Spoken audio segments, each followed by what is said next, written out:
Assalamualaikum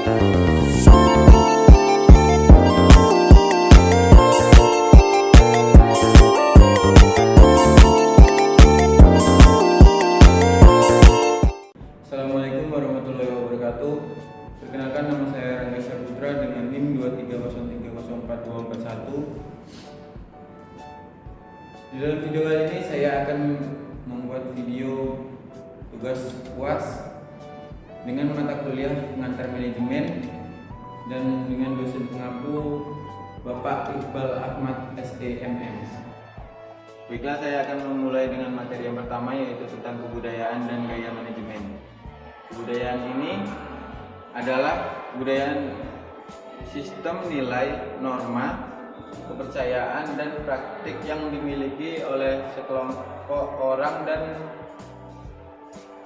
diturunkan dari generasi ke generasi. Dalam konteks organisasi, kebudayaan mempengaruhi bagaimana karyawan berperilaku, yang pertama yaitu berinteraksi dan membuat keputusan. Baiklah, selanjutnya yaitu gaya manajemen. Gaya manajemen adalah cara seseorang manajer mengarahkan, mengatur, dan memotivasi karyawan. Gaya manajemen dipengaruhi oleh kebudayaan dan dapat berbeda di berbagai negara atau organisasi. Contohnya oriented, demokratis, dan lain-lainnya. Baiklah, materi kedua yaitu tentang delegasi, tanggung jawab, dan kewenangan. Yang pertama yaitu tentang delegasi. Delegasi adalah proses pengalihan tugas atau tanggung jawab dari manajer kepada bawahannya. Tujuannya adalah untuk memberdayakan karyawan, meningkatkan efisiensi, dan mengembangkan keterampilan mereka. Selanjutnya yaitu tanggung jawab. Tanggung jawab ini adalah kewajiban seseorang untuk menyelesaikan tugas yang telah diberikan kepadanya. Ini mencakup akuntabilitas terhadap hasil pekerjaannya. Kemudian yang terakhir yaitu kewenangan. Kewenangan ini adalah hak untuk membuat keputusan dan mengambil tindakan dalam rangka penyelesaian tugas yang telah didelegasikan. Ini mencakup wewenang untuk mengarahkan dan mengendalikan sumber daya. Baiklah, selanjutnya yang ketiga yaitu tanggung jawab sosial dan etika manajemen. Yang pertama yaitu tanggung jawab sosial. Tanggung jawab sosial adalah komitmen perusahaan untuk bertindak secara etis dan berkontribusi terhadap kesejahteraan sosial dan lingkungan. Ini termasuk praktik yang berkelanjutan dan tanggung jawab terhadap komunitas lokal.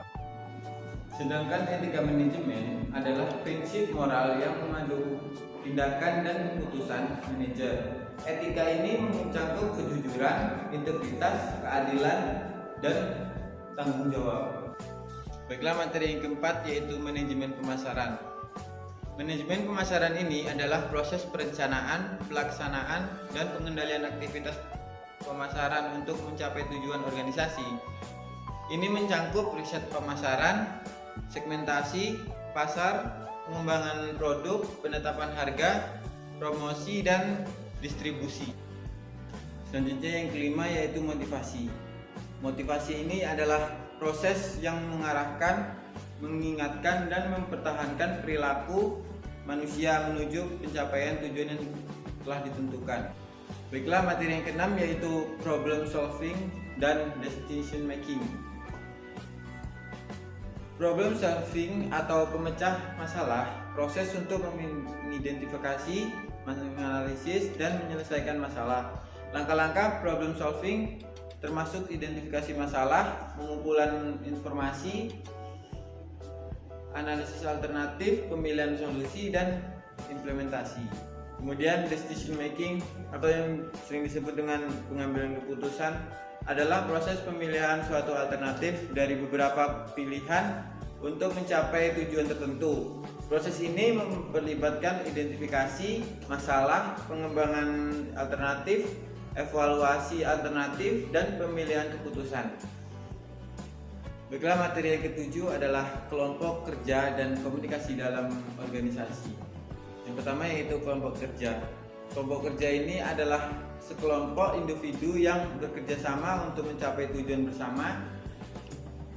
Kelompok kerja efektif memiliki tujuan yang jelas, komunikasi yang baik, dan kerjasama yang solid.